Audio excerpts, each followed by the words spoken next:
आणि आता परत तुम्हाला एकदा ते मला वाटलं पुढचं लोकसभेचं म्हणतात का जो, पण त्यांनी मध्येच तुमची टेन्युअर बदलली आहे. राज्यसभेसाठी तुम्हाला शुभेच्छा दिल्यात. जे अगोदर होईल ते, पण मी श्रद्धा आणि सबुरी पाळली, तुम्ही पण तशी पाळा. त्याच्यामुळे श्रद्धा आणि सबुरी ठेवली की चांगला परिणाम होतो. विक्रमसिंह पाचपुते आमदार, उपस्थित असलेले सर्व महायुतीचे जिल्हाध्यक्ष आणि ज्यांनी कर्डिले साहेबांनी उच्चार केला असे खासदार डॉक्टर सुजय विखे पाटील, कारण त्यांनी सांगितलंय खासदारांनी मागणी केली, त्यांना त्यांनी दुजारा दिला. माझा ठराव केला आणि मी आमदार झालो. कर्डिले साहेबांनी ठराव मांडला होता. अरुण बरोबर आहे ना? अरुण जिल्हा अध्यक्ष असताना कर्डिले साहेबांनी ठराव मांडला आणि ठराव मांडल्यानंतर भारतीय जनता पार्टीने मला विधान परिषदेचा आमदार 2022 साली केलं.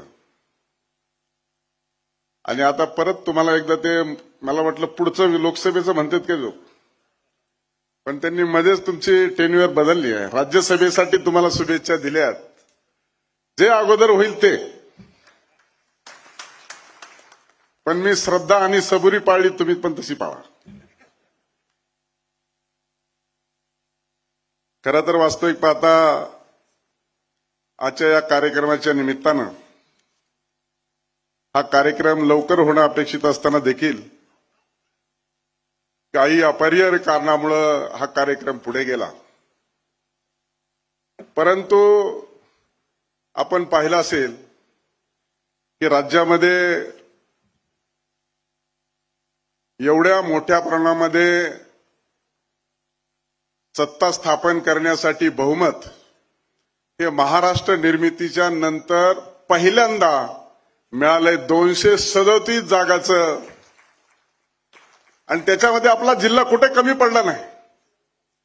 12 पैकी 10 जागा जिंकल्या, फक्त मी सोडून. मी खासदार साहेब यासाठी म्हणतो मी सोडून, जिल्ह्यात 5 भाजपच्या जागा होत्या, 5 पैकी 4 आल्या. आणि उत्तर महाराष्ट्रामध्ये 22 जागा भारतीय जनता पार्टीच्या होत्या, 21 जागा भारतीय जनता पार्टीने जिंकल्या आणि मी हरलो. त्याच्यामुळे श्रद्धा आणि सबुरी ठेवली की चांगला परिणाम होतो. कारण आता कर्डिले साहेबांना नामदार साहेबांचा सत्कार करायला 5 महिने लागले आणि माझा सत्कार करायला 4 महिने झाले. मी 4 महिने झालो सभापती झालेलो आणि नामदार साहेब मंत्री झालेले 5 महिने झाले, नामदारही 5 महिने झाले. पण हरकत नाही, एवढं मोठं मताधिक्य मिळाल्यामुळंच निश्चित स्वरूपामध्ये आपल्या जिल्ह्याला देखील आदरणीय पालकमंत्री महोदयांच्या माध्यमातून गेल्या 2.5 वर्षाच्या कालखंडामध्ये ती जनताभिमुख, लोकाभिमुख आणि वंचित, शोषित, उपेक्षितांचे जे कामं केले त्याचा परिणाम आपल्याला विधानसभेमध्ये दिसला. आणि म्हणून एवढ्या मोठ्या प्रमाणामध्ये मताधिक्य पालकमंत्री आदरणीय राधाकृष्ण विखे पाटील साहेबांच्या नेतृत्वामध्ये आपण संपादन करू शकलो. सर्वांनी एकत्रितरित्या प्रयत्न केले आणि त्याचा परिणाम एवढ्या मोठ्या प्रमाणामध्ये झाला आणि राज्यामध्ये आपल्या जिल्ह्यामध्ये मोठं स्थान प्राप्त झालं. खरं तर वास्तविक पाहता हे सगळं काम करत असताना आमच्या मोनिकाताईंनी सांगितलं, तुमच्या सगळ्यात मी एकच लाडकी बहीण आहे, माझ्याकडे लक्ष ठेवा, जीव लावा. अमोल खताळेंनी सांगितलं मी सगळ्यात छोटा भाऊ आहे. आता छोटा भाऊ, मोठा भाऊ, मधवा भाऊ, धाकटा भाऊ, पण लाडकी बहीण एकच आहे. कर्डिले साहेब वारंवार सांगत आहे, तुम्ही कुणी व्हा. म्हणलं एकदा सांगून थांबतील, दोनदा सांगून थांबतील, तिसऱ्यांदा थांबून सांगतील. भविष्य त्यांना कळतं, त्यांच्या मनात काय चाललंय हे तुम्हाला आम्हाला सगळ्याला कळलंय. कारण ते एकदम मंत्री झालेत, पण राज्यमंत्री झालेत. त्यांना वाटतं कॅबिनेट मंत्री झाल्यावर नेमकं काय असतं. त्यामुळे त्यांची एकदाची इच्छा ही पूर्ण करण्यासाठी विखे पाटील साहेब आपण बी योगदान द्यावं. आमदाराच्या मागे एक मंत्री म्हणलं तरी आपल्या जिल्ह्याला 2 मंत्री होतात. आणि म्हणून खरं तर वास्तविक पाहता हा सत्कार करत असताना सत्ता, संघटना आणि सभागृह हे माझ्यासाठी आता, म्हणून मला म्हणतात आता कर्डिले साहेब म्हणले नशिबाने मोठा आहे, नशीब लय बलवान आहे. पण मी आमदार होतोच ना कर्डिले साहेब. मी उभा राहिलो त्यावेळेस काय पडायसाठी थोडी उभा राहिलो. 622 मताच्या फरकाने पडलो. खासदारांनी पण खिंड लढवली त्यावेळेस आपण सिंहगड जिंकू शकलो. आणि खासदारांनी खिंड लढवली 28,000 ना, 28,000 मताने, अतिशय अल्पशा मताने पराजय झाला. पण माझी कुठंतरी देवाची श्रद्धा आणि सबुरी आणि निष्ठा आणि मी जे काही पूजा अर्चा केली त्यावेळेस, पण देवाभाऊची पुण्य झाली, मी सभापती झालो. तसं आता तुम्हाला काहीतरी करावं लागेल आपल्याला. आता हा एक ठरावच करावा लागेल जिल्ह्याला आपल्याला. कारण त्यांनी ज्या पद्धतीनं खिंड लढवली लोकसभेची आणि सगळ्याच मतदारसंघामध्ये अल्पशा मताने पराभव झाल्याच्या नंतर मनाला लागला होता. आणि त्यामुळं तुम्ही मनात कसली इतकिंचित शंका आणू नका. पालकमंत्री महोदय काय करतील का नाही करतील, पण आम्ही सगळे मिळून तुमचं पुनर्वसन झालं पाहिजे, तुमचा मान सन्मान झाला पाहिजे.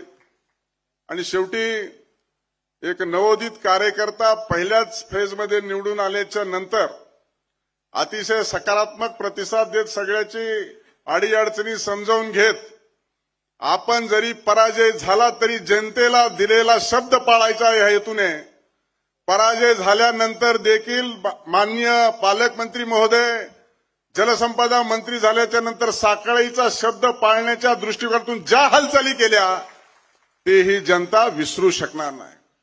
शेवटी उपेक्षित भागाला सिंचनाखाली आणणं आणि त्याला पाणी देणं, त्यांची ऊर्जित अवस्था आणणं, त्यांच्या शेतीतून उत्पन्न वाढणं, त्यांचा उदरनिर्वाह आणि आर्थिक दृष्ट्या ते मजबूत होणं, हेच या राज्याच्या सत्तेतून लोकशाहीच्या माध्यमातून तुम्हाला आम्हाला अभिप्रेत आहे.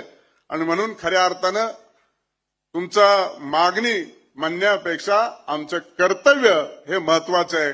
आणि त्यामुळं तुम्ही जी भूमिका मांडली ती भूमिका तुमची नसून ती भविष्यकाळात आमची ठरणार आहे असं म्हटलं तर वावगं ठरणार नाही. आपण सत्तेवर आलोत, आपण सगळेच आमदार आहोत. भारतीय जनता पार्टी खऱ्या अर्थानं चळवळ निर्माण करणारी, आपल्या देशात कधी काली लाल भावटा होता, दरम्यानच्या काळात काँग्रेसने कब्जा केला. मला वाटतं आता महायुतीने संपूर्ण जिल्ह्यामध्ये कब्जा केलेला आहे. 12 पैकी 10 जागा जिंकलेल्या आहेत. त्यामुळे ज्यांनी या भारतीय जनता पार्टीचं कार्य सुरू केलं, ज्यांनी खस्ता खाल्ल्या, ज्यांनी संसाराचा त्याग केला, त्यांना हा आमचा आजचा सत्कार समर्पित आहे म्हटलं तर वावगं ठरणार नाही. कारण त्या काळात भारतीय जनता पार्टीचं नाव घेणं हे अतिशय अडचणीचं होतं. आणि अशा काळामध्ये पक्ष त्यांनी सुरू ठेवला. आणि आज नरेंद्रजी मोदी यांच्या नेतृत्वामध्ये, राज्यामध्ये देवेंद्रजी फडणवीस यांच्या नेतृत्वामध्ये सबका साथ, सबका विकास, सबका विश्वास आणि सबका प्रयास अशा पद्धतीनं संपूर्ण राज्यभर अतिशय मजबूत असं भारतीय जनता पार्टी आणि महायुतीचं संघटन मजबूत झालेलं तुम्हाला आम्हाला दिसतंय. आणि ही खऱ्या अर्थानं अर्थव्यवस्था बळकट झाली पाहिजे, जीडीपी वाढला पाहिजे, लोकांना त्याच्यातून समाधान मिळणार पाहिजे. आणि मग देशाचे प्रधानमंत्री यांनी 5 ट्रिलियन इकॉनॉमी जाहीर केली. त्याच वेळेस आपल्या राज्यातील मुख्यमंत्र्यांनी देखील 1 ट्रिलियन इकॉनॉमी जाहीर केली. त्या दृष्टीने आपला महाराष्ट्र देखील गतीने दौडत आहे. आणि म्हणून आता पालकमंत्री महोदयांनी सांगितलं की आता महाराष्ट्र थांबणार नाही, तर आता महाराष्ट्र जोरात आपलं काम करणार, परफॉर्मन्स करणार आणि आपल्या जनतेला दिलासा देण्यासाठी काम करणार.